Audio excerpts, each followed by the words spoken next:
Hey Z, how you doing? This is Ben, getting back to you with some video content here. Unfortunately, Mike's not with me at the moment, so I'm going solo here.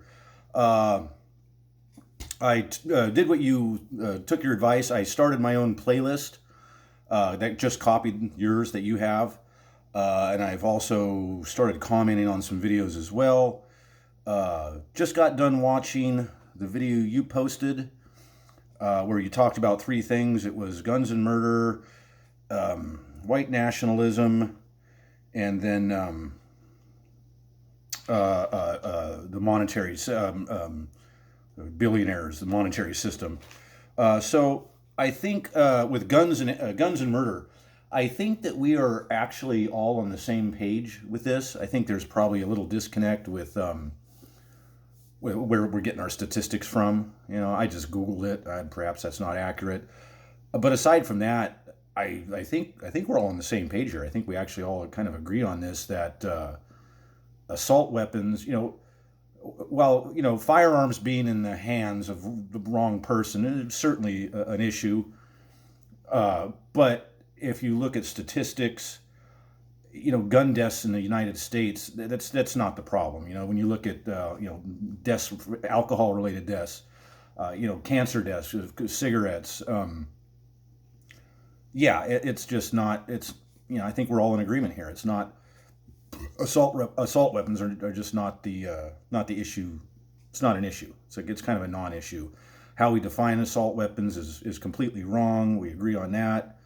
I think your stance, and I believe we've talked about this before, is that the only real assault rifle that even exists is the I can't remember how to say it, the Sturmgewehr, but the MP44, which I've sure okay, yeah. I mean, I don't, I think again, I think we were kind of agreeing here. What people consider an assault weapon, it's not really an assault weapon, and it's not a major issue that we're really dealing with. So, yeah, like I said, I think we're on the same page there. Monetary systems. Monetary system is inherently corrupt. Money is not a fair system of trade. We were talking about this, Mike and I, and I suppose I had a couple of questions. Obviously, it's not money itself that's corrupt. I mean, money itself, it's just a piece of paper. So it's not the money that's corrupt. It's the system that's being used as corrupt. And I suppose my question, I guess I kind of have two questions on that. Number one is, where does the corruption enter into the equation? Like, at what point does it become corrupt? We have a system in place where we use money to exchange value between two parties, and money is just a tool that we use so that we don't have to barter with everybody. Like when I go to the grocery store, I don't have to barter with them. I don't have to go in there and go, well, if you let me get some food, then I'll stock your shelves for you. Money is just a tool that we use to exchange value between two parties. So where does the corruption start? Like, because obviously it is corrupt. I think we agree on this, that the system is corrupt. Where does that corruption begin? And also, the second question is, how do you fix the corruption, but still keep a system in place where you can exchange value in an efficient manner? Like, how do you have a system in place where you can, especially on a, it's very easy on a personal level. Like if I need Mike to cut my grass for me, and I tell him, well, you cut my grass for me, and I'll help you harvest your cranberries next week. It's really easy. But when you dial it up to a national and international level, how do you have a system where value can be exchanged in an efficient manner, but not be corrupt? So that's kind of where I was with that. I know that the issue is communication. You talked a little bit about that. Reflective communication versus projective communication.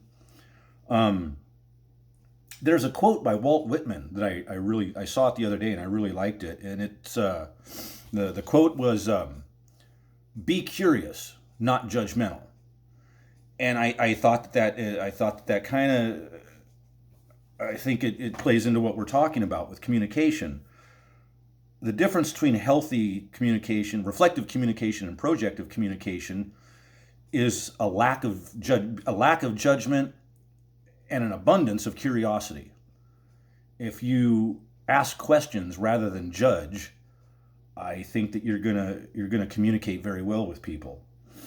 And last but not least would be Christian nationalism. We talked about that a little bit. Let's see. I took some notes here. I'm kind of reading off of them. Let's see. What did I? Christianity.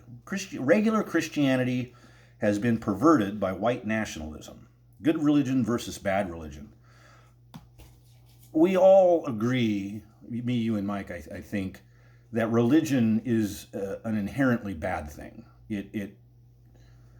People are setting aside common sense in favor of a fairy tale that is very harmful. Now, despite that, we all know good Christians. I know people who are religious, who are Christian, who are Muslim, who are Hindu, who are good people. They're good people. They're giving. They're kind. They're responsible. They're an asset to their community. You know, yeah, you're religious. You believe in magic, but you know, you're a good person. That kind of religion, you know, if everybody was like that, we probably wouldn't be having this discussion. But they're not, and so Christianity has been perverted by extremism. And I think you made this point in your video. Extremes breed higher extremes, because extreme is what gets your attention. That's what sells news. That's why CNN and Fox News and MSNBC. That's why they're popular. They promote the extreme, and that's what people pay for. I feel like the answer to this, or at least perhaps part of the answer, is for people to, number one, we have to address this irrational fear that people have of what happens when you die. People have to stop being afraid of what happens when you die. But it's not just that. You also have to let go of this idea that everything has to be fair, because this really ties in with religion too. You know, people turn to religion because because at the end there'll be a reckoning, and everything that's unfair will be made fair, and people really identify with this. We have this mentality, and perhaps it's evolution, perhaps it's a societal thing. People don't like situations that are unfair.